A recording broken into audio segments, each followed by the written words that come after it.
दोस्तों नमस्कार, स्वागत है आप सभी का एजुकेशन मंत्रा में। दोस्तों नए साल में शिक्षक भर्ती की उम्मीद जगी है। बेसिक शिक्षा विभाग में नई भर्ती आ सकती है और साथ ही साथ आयोग की नई वेबसाइट लॉन्च हुई है और उच्च शिक्षा निदेशालय का कलम बंद विरोध शुरू हुआ है। लेटर भी भेजा गया है। 18,000 नौकरियों में संकट के बादल नए साल में मंडरा रहे हैं। तो दोस्तों सारी अपडेट्स को इन डिटेल जानेंगे। वीडियो को लाइक एंड शेयर करें और चैनल पर पहली बार आए हैं तो सब्सक्राइब अवश्य कर लें। तो चलिए दोस्तों वीडियो को शुरू करते हैं।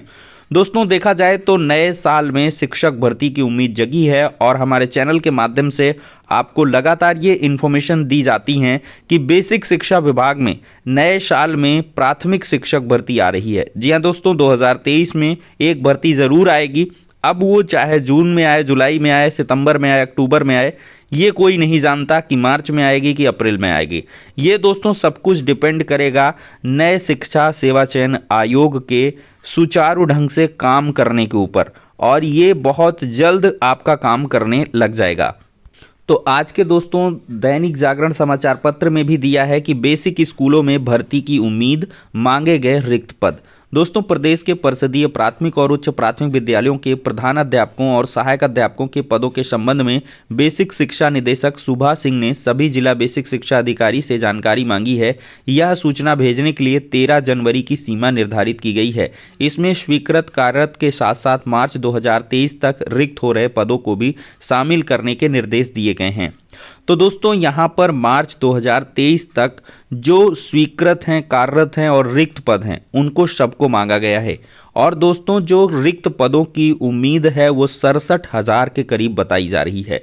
सभी जिला बेसिक शिक्षा अधिकारियों को भेजे गए पत्र में सूचना देते हुए एक प्रारूप भी निर्धारित किया गया है। इसमें जनपद का नाम ऊपर लिखने के साथ प्रधानाध्यापक प्राथमिक विद्यालय, प्रधानाध्यापक उच्च प्राथमिक विद्यालय, सहायक अध्यापक प्राथमिक उच्च प्राथमिक विद्यालयों के अलग अलग कॉलम के आगे स्वीकृत कार्यरत और रिक्त पदों की जानकारी मांगी गई है। अंतिम कॉलम में मार्च 2023 तक रिक्त होने वाले पदों की संख्या को ध्यान में रखकर विवरण दिए जाने के भी निर्देश दिए गए हैं। तो दोस्तों सीधे से इसके दो मतलब हैं। पहला मतलब है कि विभाग प्रमोशन करने वाला है और दूसरा मतलब है कि विभाग एक नई प्राथमिक शिक्षक भर्ती के बारे में भी विचार कर रहा है। सैद्धांतिक सहमति और फाइनल मुहर इसमें योगी आदित्यनाथ जी लगाएंगे। शासन स्तर ये निर्धारित करेगा कि यूपी टेट का परीक्षा कब कराया जाए और नई शिक्षक भर्ती का विज्ञापन कब जारी किया जाए, और इसकी जो अंतिम मुहर है वो योगी जी को लगानी है। और दोस्तों पिछले दिनों जब यहाँ पर वेबसाइट की बात हुई और साथ ही साथ नए आयोग की बात हुई, तब मुख्यमंत्री योगी आदित्यनाथ जी ने साफ शब्दों में कहा था कि समय पर टीटी हो और टीटी परीक्षा को कंडक्ट कराने की तैयारियां शुरू कर दी जाएं। और नए आयोग का जो प्रपोजल है वो पास हो चुका है। अब पूरी तरीके से इसकी जो भी कार्यवृत्ति है उसको बना करके सबमिट करना है। मतलब नया आयोग किस प्रकार से कार्य करेगा, इसमें भर्तियां किस प्रकार से होंगी, क्या कुछ मापदंड होंगे, इन सबको बना करके दिखाना है शासन स्तर को। तो दोस्तों ये काम भी शुरू हो चुका है और बहुत जल्द इसकी ड्राफ्टिंग वगैरह होकर के सब कुछ फाइनल होगा। जो लेटर्स घूम रहे हैं सोशल मीडिया प्लेटफॉर्म पर वो दोस्तों पुराने हैं, 2019-20 के हैं, जिसमें टेट का 1/4 हो गया, सुपर टेट का 1/4 हो गया और साथ ही साथ एकेडमिक वगैरह की जो भी चीज़ें हैं ये पुरानी हैं।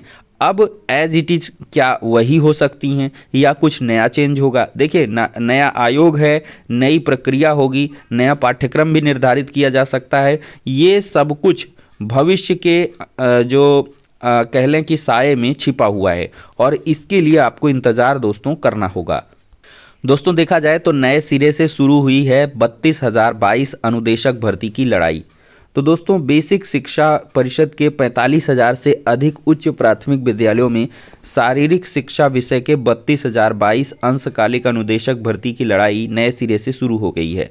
19 सितंबर 16 को शारीरिक शिक्षा व खेल कूद के 32,022 अंशकालिक अनुदेशकों की भर्ती शुरू हुई थी। 11 महीने के बाद के लिए 7,000 रुपये पर नियुक्ति मिलनी थी। इसके लिए 1,53,739 बीपीएड, डीपीएड, सीपीएड डिग्रीधारियों से ऑनलाइन आवेदन लिया गया था। ये पूरी दोस्तों स्टोरी है। हाई कोर्ट के आदेश के खिलाफ सरकार ने सुप्रीम कोर्ट में अपील कर दी और सर्वोच्च न्यायालय में 5 अगस्त 2019 को देखा जाए तो पहली बार इसमें की सुनवाई हुई थी। और दोस्तों यहाँ पर देखा जाए, एक सेकेंड, इस मामले में बीपीएड बेरोजगार संघ के अध्यक्ष धीरेन्द्र प्रताप यादव की ओर से फिर से दायर याचिका में हाईकोर्ट ने 20 दिसंबर को प्रदेश सरकार से भर्ती रद्द करने का कारण पूछा है। अब इस मामले की सुनवाई 18 जनवरी को होगी।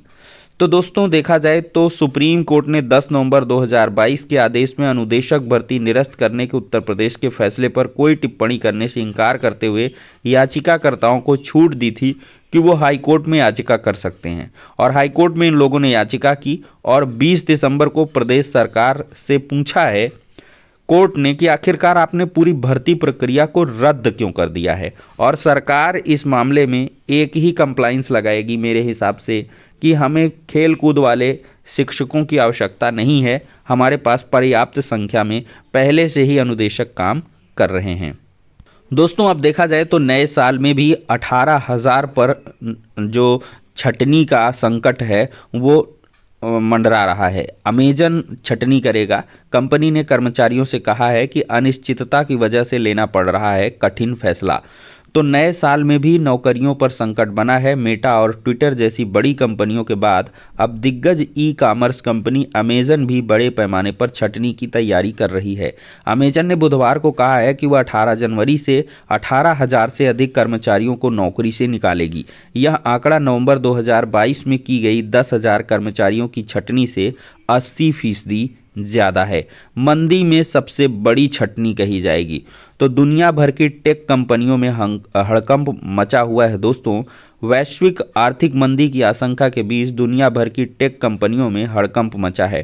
ट्विटर, मेटा, अमेजन के अलावा एचपी इंक भी करीब 6,000 कर्मचारियों की छटनी कर सकती है। हाल ही में पेप्सिको ने भी कटौती की घोषणा की है। गूगल जनवरी में 1,000 से ज़्यादा छटनी कर सकती है। पिछले साल गई थी 1.5 लाख से ज़्यादा नौकरियां। तो दोस्तों देख सकते हैं वैश्विक आर्थिक मंदी की यहाँ पर संभावना जताई जा रही है। दोस्तों देखा जाए तो लोक सेवा आयोग का मामला है। प्रतियोगी छात्रों की समस्या के निवारण के लिए अलग से व्यवस्था होगी और आयोग की नई वेबसाइट पर 15 दिन पहले मिलेगी भर्ती की सूचना। दोस्तों देखा जाए तो उत्तर प्रदेश लोक सेवा आयोग की नई वेबसाइट पर किसी भी भर्ती की सूचना 15 दिन पहले उपलब्ध होगी। मुख्यमंत्री योगी ने मंगलवार को नई वेबसाइट का शुभारंभ किया। पुरानी वेबसाइट पर जो है देखा जाए तो जूनियर डिवीजन सिविल जज परीक्षा 2022 व अन्य भर्तियों के आवेदन चालू होने के कारण नई वेबसाइट 16 जनवरी से शुरू करने की तैयारी है। अब दोस्तों ओटीआर सिस्टम हो जाएगा। ओटीआर सिस्टम के फायदे आपने पेपर के माध्यम से पढ़ ही लिए होंगे। मैं ज़्यादा डिस्कस करूँगा तो यहाँ पर दिक्कत हो जाएगी, वीडियो बड़ा हो जाएगा। 1 अप्रैल से आवेदन के लिए ओटीआर अनिवार्य कर दिया गया है। ये दोस्तों ओटीआर की विज्ञप्ति भी निकल चुकी है। 1 जनवरी से इसको जो है मैंडेटरी कर दी, 1 अप्रैल से मैंडेटरी कर दिया गया है। ठीक है दोस्तों, तो फिलहाल के लिए इस वीडियो में इतना ही। नेक्स्ट में मिलते हैं।